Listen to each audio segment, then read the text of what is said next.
Friends, hello.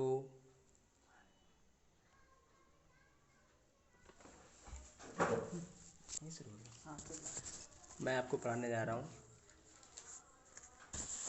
English का जो पहले पढ़ा चुके थे पैरा, उसके जस्ट आफ्टर वाला और थोड़ा पहले का भी हम ध्यान दिला दें आपको। संक्षिप्त में वो भी बताएंगे जो पहले पढ़ा चुके थे। एक्चुअली आप लोग ध्यान दें उस पर भी। At one station my routine of talking to the people was interrupted. Interrupted माने होता है रुक गया। इंटरप्टेड इंटरप्टेड मीन्स होता है बीच में रोक देना, अर्थात कोई बात कर रहा है, दो व्यक्ति बात कर रहे हैं आपस में, कोई बीच में आ जाए, हस्तक्षेप कर दे और बात रुक जाए, तो इस तरीके से वो इंटरप्टेड हो जाता है। क्या होता है? इंटरप्टेड। तो वन स्टेशन, एक स्टेशन पर मेरे लोगों से जो बातचीत करने का तौर तरीका चल रहा था वो एकदम स्टॉप हो गया, रुक गया। As soon as I alighted, a group of young children gather around me. ये संक्षिप्त में बता रहे, थोड़े ही बताऊंगा और फिर नेक्स्ट पैरा फिर पहुंचते हैं जहाँ से छोड़ा था। ठीक है।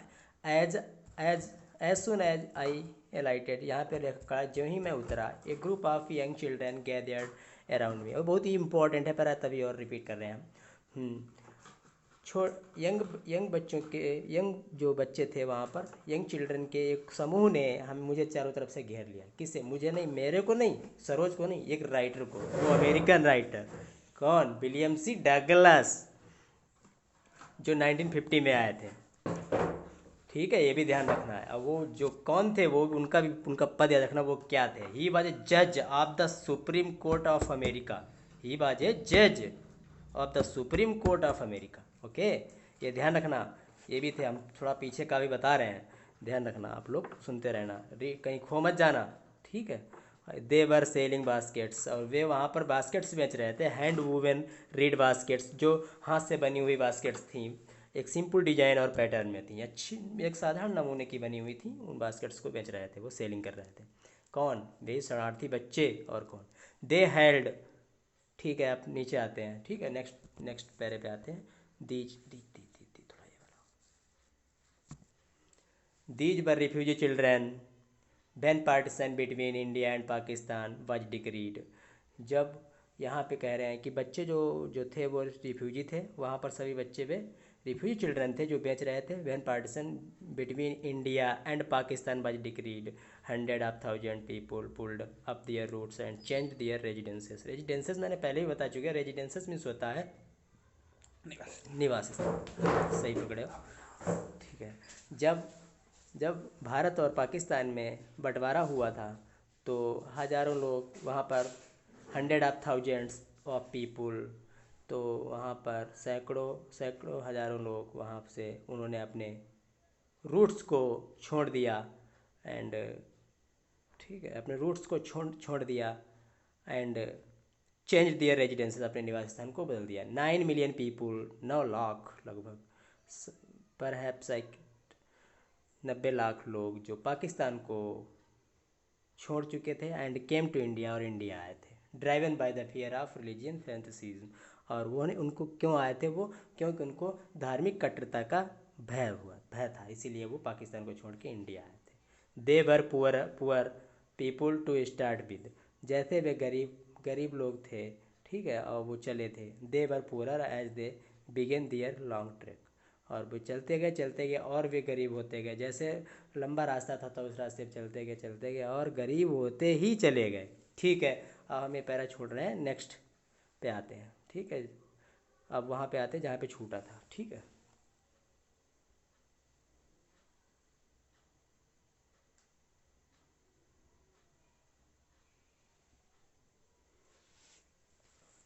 अब पैरा जो छूट गया था, जो छोड़ा था मैंने, वो पढ़ाने जा रहा हूँ। आप लोग ध्यान दें अच्छे से और समझने की कोशिश करें अच्छे से। ठीक है।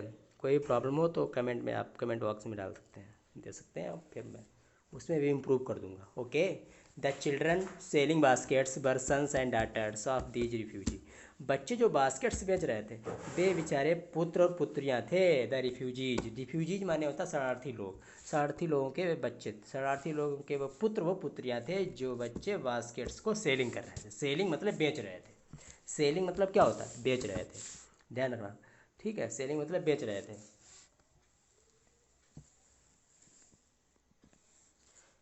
they are their their parents or relatives had gathered in the cities, setting up setting up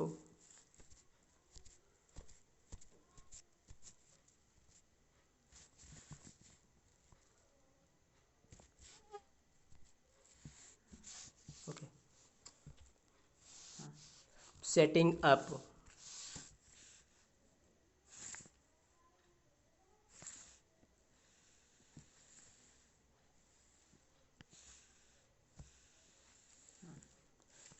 they are their parents or relatives had gathered in the cities, setting up stalls, manufacturing simple articles, trying to make a living in markets already overcrowded.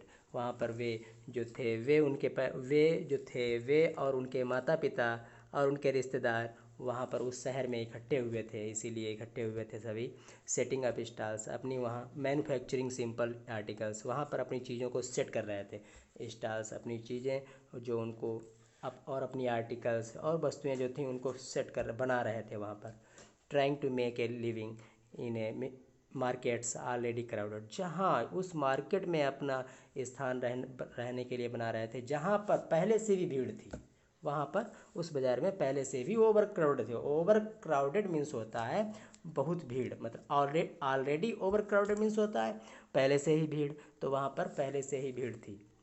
वो वहाँ पर रहने का प्रयास कर रहे थे, actually वहाँ पर पहले से भी बहुत भीड़ थी। They lived they lived they lived they lived in cloth and grass shed that lined the streets. They lived in cloth and grass sheds that lined the streets. इस तरीके से वे कपड़ों में ऐसे ऐसे कपड़े पहनते थे जो घास के बने हुए थे, घास फूस के बने हुए बने हुए थे, उन कपड़ों को पहनते थे वे। ठीक है, अर्थात वो घासे फूस पहनते थे, ऐसे कह लो। दैट लाइंड द स्ट्रीट्स, और उन पर स्ट्रीट मतलब उन पर लाइनें बनी हुई थी। द पीजेंट्स, पीजेंट्स माने याद रखना, पीजेंट्स मीन्स होता है किसान, PEASANTS, पीजेंट्स मीन्स होता है किसान। फार्मर मीन्स किसान होता है, फार्मर को इंग्लिश में क्या कहते हैं? पीजेंट्स कहते हैं, ध्यान रखना, peasants. The peasants the peasants The peasants among these refugees had been accustomed to little. All, all, all their lives, annual income of agriculture family does not exceed on an average $100 a year.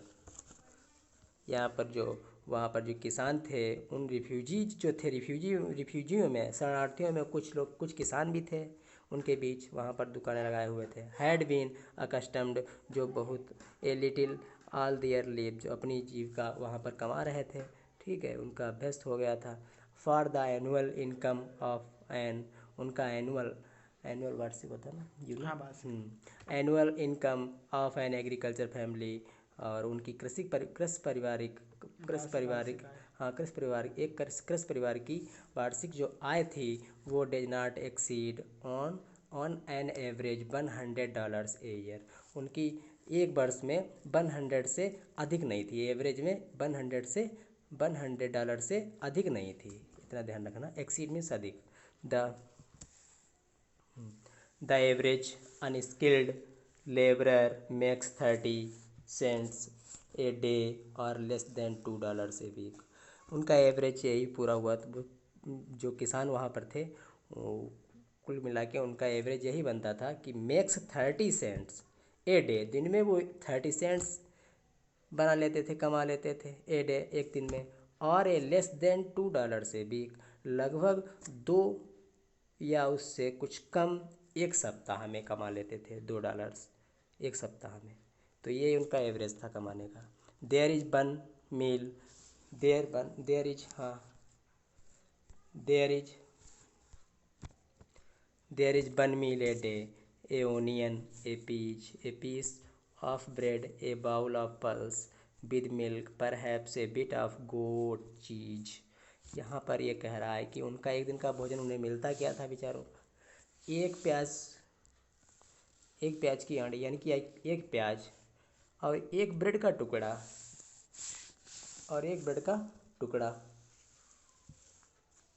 टुकड़ा और थोड़ी सी दाल दाल जो थी एक कटोरा दाल का, एक कटोरा विद मिल्क जो दूध के साथ मिलता था, perhaps a bit of goat cheese, शायद थोड़ा सा बकरी का पनीर भी मिलता था। गोट चीज़ यानी कि बकरी का थोड़ा सा, ये मतलब उन्हें एक दिन में खाना मिलता था उनको। ठीक है। नो टी, चाय भी नहीं। No tea, no coffee. No tea, no coffee. Thank you. No tea, no coffee, no fat, no sweet, no meat. उनके भोजन करने का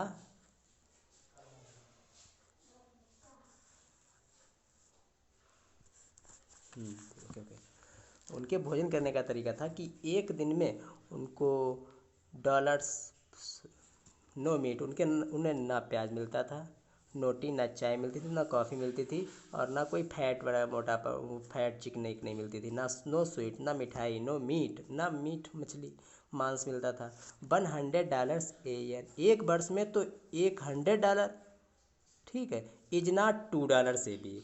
अब ये 2 सप्ताह में $2 नहीं होते थे, ये ध्यान रखना। $100 मतलब $100 एक वर्ष में। इज नॉट $2 से भी, मतलब एक सप्ताह, ये सीमा ये बता रहा है, एवरेज बता रहा है ऐसे कि एक सप्ताह में उनके $2 नहीं होते थे। Yet even that small amount is hard to earn by selling basket to people too poor to buy them buy them. यहाँ तक कि उन उनका छोटा सा अमाउंट मुश्किल से वो सेलिंग बास्केट मतलब अपनी बास्केट्स के द्वारा बेचकर गरीब लोगों को बेचकर और उनको बेचते थे, तो थोड़ा सा अमाउंट वो जमा कर पाते थे। अमाउंट मतलब होता है जैसे कि रकम कह लो, पैसा कह लो। ठीक है। द स्मॉल अमाउंट, थोड़ा सा। स्मॉल मतलब छोटा, छोटा मतलब थोड़ा, थोड़ी सी रकम वो कमा पाते थे। टू बाई देम, जो उनके लिए खरीदते थे। That that That no doubt is the reason these little children descended on me like locust। ऐसा होता था, मुझे कोई संदेह नहीं है कि इसका यही कारण है कि these little children descended on me like locust. इसी तरीके से यही कारण था कि छोटे छोटे बच्चे बेचारे मुझ पर एक टिड्डियों की तरह झपट पड़े थे। झपट पड़े अर्थात डिसेंडेड हो गए। डिसेंडेड मतलब होता उतर पड़े। उतर पड़े मतलब चारों तरफ से मुझे घेर लिया, जैसे मैं उतरा वैसे ही मुझ पर वो टूट पड़े। लोकस्ट, लोकस्ट माने टिड्डी। A plague of locust spelling I है हाई स्कूल में, ध्यान रखना। ए रिलेटेड टू गार्ड में ध्यान रखना, इसमें भी आ गई है, तो याद रखना। ये स्पेलिंग ये तो याद हो जानी चाहिए, दोबारा दोबारा जो तुम्हें पढ़ाई जाती हैं याद हो जानी चाहिए। लोकस्ट माने टिड्डी। टिड्डियों की तरह मुझ पर टूट पड़े कि मेरी ले लो, मेरे लो, please please sir sir please. अरे वो ऐसे कहने लगे बेचारे, रिक्वेस्ट करने लगे। हम अपनी आवाज़ में कर रहे, वो अपनी आवाज़ में रिक्वेस्ट करने लगे। वहाँ पर I an American was doubtless the most promising market they had seen. अरे मैं तो एक अमेरिकन था, निसंदेह ही मैं एक अमेरिकन था, जो उन्होंने मुझे पहले कहीं भी देखा हो था कि वो मुझसे आशा करते थे कि उन्होंने पहले कभी देखा होगा, जो मुझसे एक अच्छी मार्केट का वादा सोच रहे थे वो, कि ये अमेरिकन है, अच्छे राइटर हैं, हमारा कुछ अच्छा खरीदेंगे और अच्छा मुझे देंगे। तो पहले कुछ ऐसा सोच रहे थे कि उन्होंने पहले कभी देखा हो, वो अच्छी मार्केट करने का प्रॉमिस कर रहे थे। I watt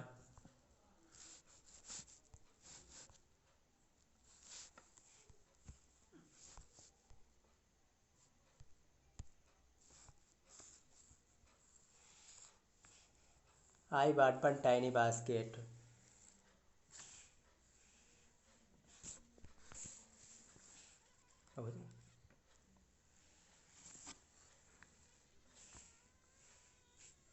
I bought one tiny basket for a few anaj, another fruit basket for a bit more, a beautiful best paper basket for a rupee। ध्यान रखना। और फिर राइटर कह रहा, मैंने एक छोटी सी बास्केट फ्यू अनाज में खरीदी। फ्यू अनाज मतलब कुछ एना, पहले आना पैसों को आना बोलते थे और फिर अमेरिकन थे रुपए वो। आई बाट one tiny basket for a few आना, हमने कुछ आना में एक छोटी सी बास्केट खरीदी, टोकरी खरीदी। Another fruit basket for a bit more a beautiful waste paper basket a for a rupee. अब मैंने एक दूसरी बास्केट खरीदी जो अधिक ही bit more a beautiful waste paper basket for a rupee. 1 रुपये में खरीदी, जो पेपर नष्ट हो जाते थे उनको रखने के लिए एक हमने दूसरी बास्केट भी खरीदी फॉर ए रुपी, 1 रुपये में। A lovely sewing basket for a rupee, और वो फिर a lovely sewing basket for a rupee. फिर मैंने एक प्यारी सी एक सिली हुई बास्केट और ख़रीदी 1 रुपये में। ए फ्यू फैंस, और कुछ फैंस भी खरीदे फॉर एन एना, और एक आना, मतलब एक आना में मैंने कुछ फैंस भी खरीदे। और 2 ए पीस, और फिर अर्थात एक पीस अर्थात एक आना में मैंने कुछ फैंस भी खरीदे। फैंस मतलब पंखे भी खरीदे। माई आर्म्स वेरी इंपॉर्टेंट है, स्टेंजा पैरा ध्यान रखना यहाँ पे।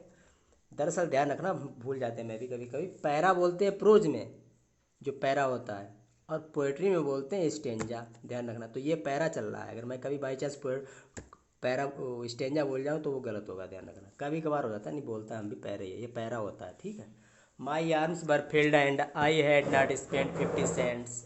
माई arms were filled and I had not spend 50 cents. इस तरीके से मेरी भुजाएं जो थीं वो भर गई थीं, मतलब इतनी टोकरियां मैंने खरीद ली थी। उनको सबको देख के बेचारे दयनीय दशा में बेच रहे थे, तो मेरी भुजाएं जो फिल्ड हो चुकी थी, भर चुकी थी। And I had not spend 50 cents, और हमने 50 मत सेंट्स, हमने 50 सेंट्स भी नहीं खर्च कर पाए थे। द चिल्ड्रेन पास्ड, बच्चे पास्ट में गुजरे इन शाउटिंग दियर वेयर्स, और बच्चे वहाँ पर चिल्लाते हुए अपनी चीज़ों को लेकर चिल्लाते हुए गुजर रहे थे वहाँ पर। आई वाज ए प्रिजनर, बहुत अच्छी लाइन है, ध्यान रखना, बहुत अच्छी लाइन है। I was a prisoner, prisoner means होता है कैदी।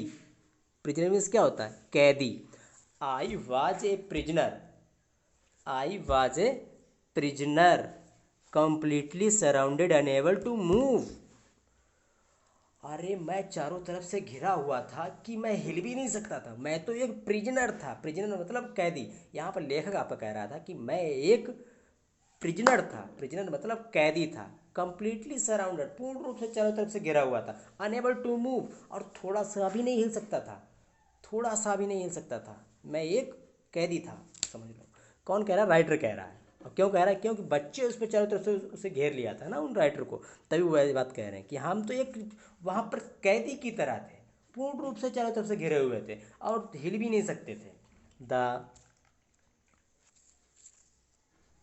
The most diligent aggressive vendor was a beautiful girl of 9 right in front of me. इस तरीके से वो बहुत ही परिश्रमी और आक्रमणकारी विक्रेता, ध्यान रखना, वेंडर मीन्स विक्रेता होता है, वेंडर मीन्स विक्रेता। वेंडर मीन्स क्या होता है?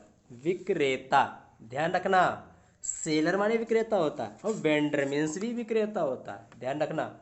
और डिलीजेंट मीन्स परिश्रमी, अग्रेसिव आक्रमणकारी। यहाँ पर कह रहा है कि बहुत ही अधिक परिश्रमी आक्रमणकारी, और वो विक्रेता थी, बहुत ही सुंदर लड़की थी। Was a beautiful girl, was a beautiful girl of 9 right in front of me.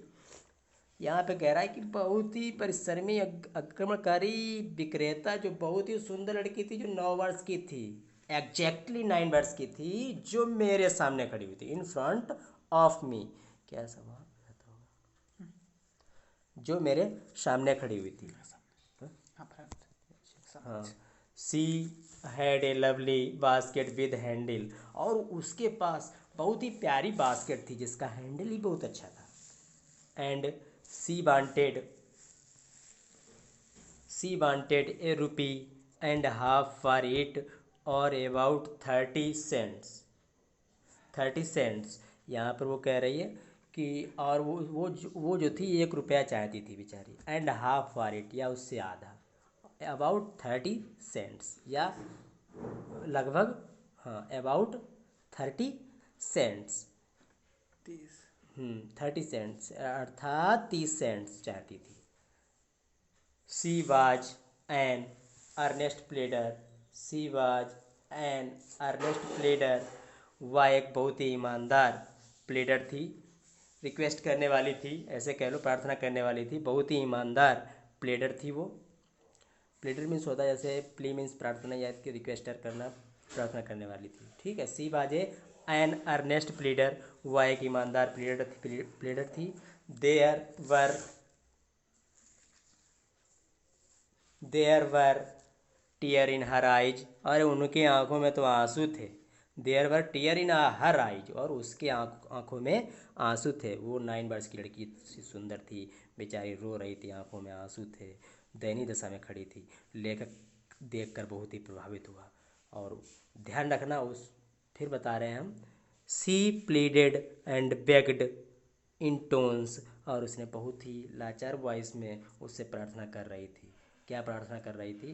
That would ring any heart, ऐसी प्रार्थना की है, ऐसी प्रार्थना की कि वो किसी के हृदय को भी, she pleaded and begged in tones that would ring any heart. Ring any heart means होता है किसी के हृदय पर इफेक्ट कर देना, यानी कि प्रभाव डाल देना, पिघला देना।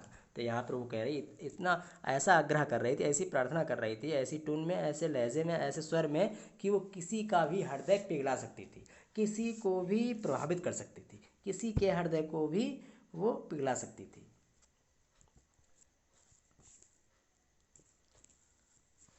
माई arms were full, my arms were full, मेरी भुजाएं, राइटर कह रहा है आपका यहाँ पे कि मेरी भुजाएं जो थीं वो फुल थीं, मेरी भुजाएं जो थीं वो फुल थीं। My arms were full, I had no room. Room का अर्थ क्या है बताओ यहाँ पे सब लोग? रूम मीन्स, इसलिए मैं देरी कर रहा हूँ किताब को उस स्पेलिंग पे आप ध्यान दें। रूम मीन्स होता है वैसे कमरा, लेकिन यहाँ पे रूम मीन्स होता है स्थान। और ध्यान रखना, कार में भी कभी स्थान मत कहना। कार में जब बैठ के जाना तो उसमें भी रूम, रूम कहना, रूम, प्लेस नहीं है, रूम बोलना, ठीक है। कार में जब बोलते हैं तो room, there is no room in this car, ऐसे वाक्य बनता है। पहले वाक्य को समझ लो, there is no room in this car for you, इस कार में तुम्हारे लिए कोई स्थान नहीं है। प्लेस मत कहना, रूम कहना, ओके। आप समझ गए, रूम मीन्स स्थान, यहाँ पे रूम मीन्स जगह। आप समझ गए आप लोग? पार्ट नहीं कह सकते? पार्ट, हाँ वो कह सकते, कह तो प्लेस भी सकते, लेकिन रूम इम्पोर्टेंट रहता कार के लिए। अच्छा। हाँ, तो ध्यान रखना आप लोग, माई आर्म्स वर फुल, मेरी भुजाएं भर गई थी। आई हैड नो रूम, मेरे पास कोई स्थान नहीं था। लेट एलॉन्ग एनी नीड, और किसी चीज़ की भी आवश्यकता भी नहीं थी। फॉर एन अदर बास्केट, और किसी दूसरे बास्केट की आवश्यकता भी नहीं थी। बैलेंसिंग माई बास्केट्स, मेरी बास्केट्स का बैलेंसिंग हो रहा था, बैलेंस मतलब बैलेंस बन रहा था।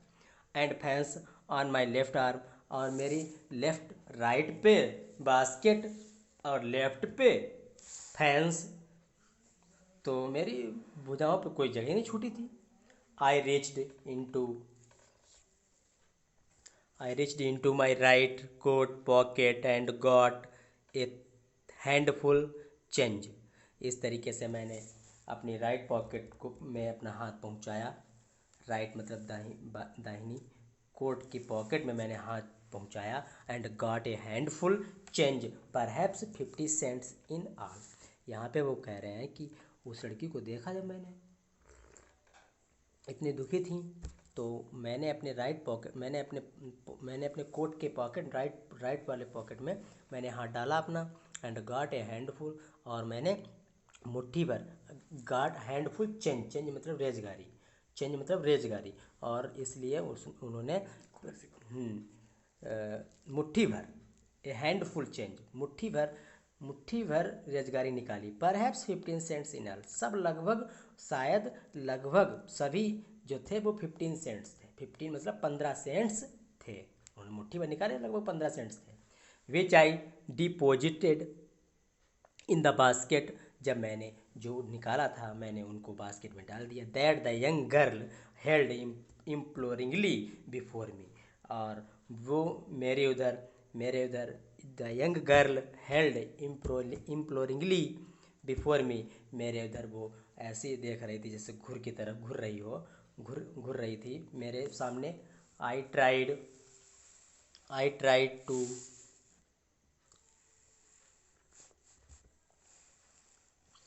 I tried to explain that I could not buy the basket but extended the gratitude as a substitute.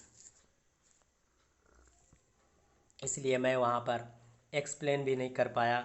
मैंने एक्सप्लेन करने का प्रयास किया, एक्सप्लेन मतलब व्याख्या करने का प्रयास किया, दैट कि I could not buy the basket but extended the gratitude as a substitute. यहाँ पे ये कह रहे हैं कि मैंने एक्सप्लेन करने का प्रयास किया, actually I could not buy the basket, मैंने उसकी बास्केट नहीं खरीद सकता था, but extended the gratitude as a substitute, पर उसका हम इस व्यवहार को समझ ना सके, उसके व्यवहार को हम समझ ना सके। आई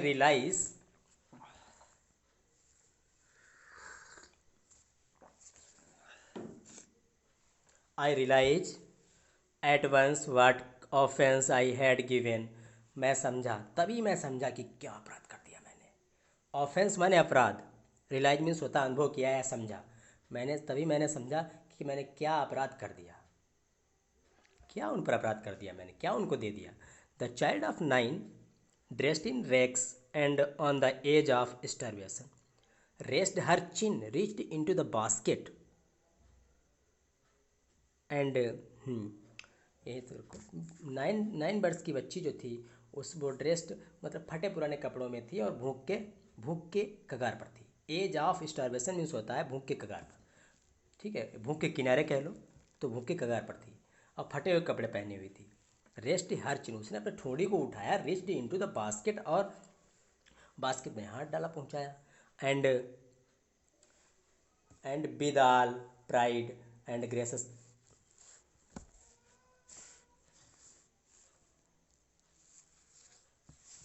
and graceness of a lady handed the money back to me. इस तरीके से उसने प्राइड के साथ मतलब अपने गर्व के साथ और उस लेडी की एक सज्जनता या समझ लो ईमानदारी झलकते हुए वो आगे बढ़ी और उस लड़की ने मनी को मेरा वापस कर, धन मेरे को दे दिया, मतलब मेरा धन जो था मैंने उसकी टोकरी में डाला, उसने टोकरी से उठाकर मुझे वापस कर दिया, हैंडेड कर दिया मतलब दे दिया, मुझे वापस कर दिया।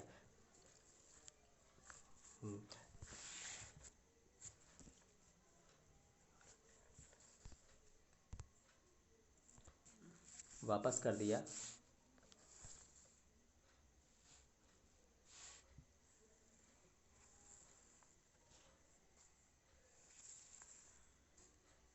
वापस कर दिया। There was one only thing I could do. वहाँ पर बस एक ही चीज़ थी जो मैं कर सकता था, जो मैंने किया, ठीक है, जो मैंने किया। आई बाट द बास्केट, मैंने एक बास्केट खरीदी। सी वाइप्ड हर आइज, मैंने बास्केट उससे खरीद ली। एक ही बार था जो मैं कर सकता था, मैंने किया। आई बाट द बास्केट, मैंने बास्केट खरीदी। सी वाइप्ड हर आइज, उसने उसकी आंखों को वाइप किया, वाइप मतलब पोंछा। Smiled and dashed down the platform, इस तरीके से वो मुस्कुराई, उसने अपने आंखों को पूछा और मुस्कुराई और अब प्लेटफार्म के नीचे उतर गई। Headed for some grass hut that would have at least 30 cents that night. और इस प्रकार वो बहुत खुश हो गई, खुश होकर उसने सोचा कि, और वो उस घास के बने हुए घास की बनी हुई घर में, झोपड़ी में वो घुस गई। That would have at least 30 cents that night, यह सोचकर घुस गई कि अब इस रात के लिए मेरे पास 30 सेंट्स लगभग रुपए हैं। इस चक्कर से वो आराम से चली गई, बेचारी खुश हो गई। बस ये लास्ट फैक्ट है और वो बहुत अच्छे फैक्ट हैं, याद रखना, बहुत अच्छे लगते हैं। पूरा लेसन का निचोड़ तो यहीं पे है, आप ध्यान रखना, पूरे लेसन का निचोड़ यहीं पे है, ध्यान रखना, बहुत अच्छी बातें बता रहा है, ठीक है।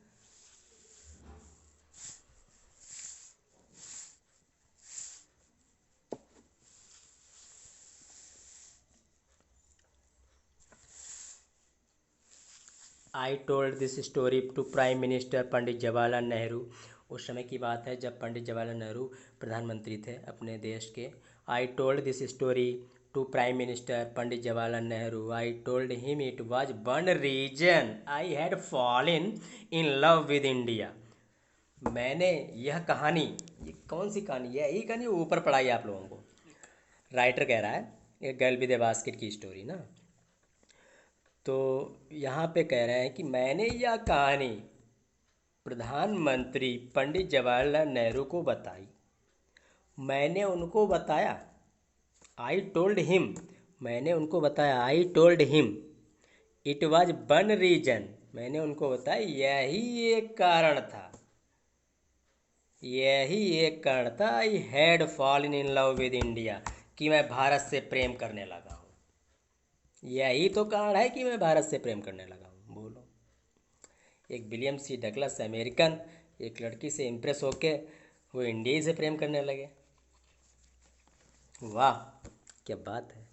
द पीपल आई सा in India, those in the village as well as those in high office have both pride and deeply sense of decency and citizenship। लोगों, मैंने वहाँ के भारत के लोगों को देखा कि वो गांव में और गांव में साथ साथ बड़े बड़े बड़े ऑफिस में भी थे। है बोथ प्राइड, उनके पास भी एक बहुत बड़ा गर्व था। Lively sense of decency and citizenship, नागरिकता, और उनके पास एक जीवन का बहुत ही अच्छी समझ थी। दे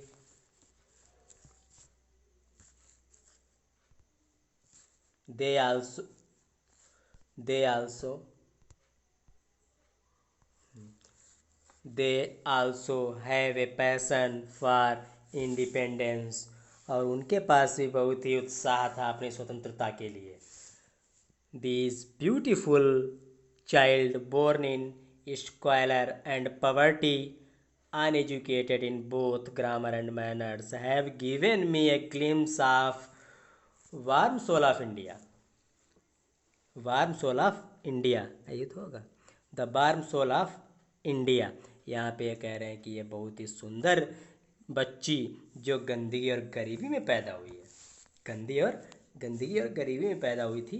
बोर्न माने पैदा होना, ध्यान रखना, बोर्न मीन्स पैदा होना, और सिटीजनशिप मीन्स होता है नागरिकता, ध्यान रखना, स्पेलिंग बता रहा हूँ।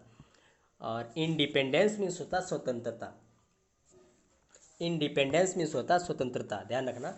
This beautiful child born in squalor and poverty, poverty means गरीबी, स्क्वायर मीन्स गंदगी, गंदगी और गरीबी में पैदा हुई थी वो बच्ची। अशिक्षित both grammar and manners, manners और ग्रामर में वो बहुत ही कैसी थी, अशिक्षित थी, दोनों ग्रामर और मैनर में, व्याकरण और तौर तरीके में वो बेचारी अशिक्षित थी इन दोनों में। Had given me a glimpse of the warm soul of India. ध्यान दो, मैंने ग्लिम्स मीन्स उस दिन भी बताया था, पहले भी बताया था, आज फिर बता रहा हूँ। ग्लिम्स मीन्स होता है झलक, और had given me a single glimpse of the warm soul of India, और उसी लड़की ने, वो इतनी गरीब बच्ची बेचारी, ब्यूटीफुल बच्ची, और गरीबी में पैदा हुई, उसे मैनर भी नहीं आते थे, ग्रामर भी नहीं आती थी, व्याकरण भी नहीं आती थी, जिसने मुझे भारत की एक महान आत्मा की एक झलक दी। बस आपका लेसन समाप्त हुआ। अब आप लोग अच्छे से जुड़े रहिए और पढ़ते रहिए, और जो ना समझ में आए वो आप कमेंट बॉक्स में दे दीजिए, मैं उसका इम्प्रूव करूँगा, पर अच्छे से पढ़ते रहिए, ठीक है। मेरे साथ में टाइम दो और अच्छे से जुड़े रहिए, और जहाँ तक हो तो आप लोग एक दूसरे की सहायता अवश्य करें। जिन स्टूडेंट्स के पास मोबाइल नहीं है, अर्थात, और जिन लोगों के पास है, तो जिन लोगों के पास है तो वो जिनके पास नहीं है उनको दिखाएं प्लीज़। ये मेरी रिक्वेस्ट है आप लोगों से, please accept my request. Okay, हो गया, और बोल दें।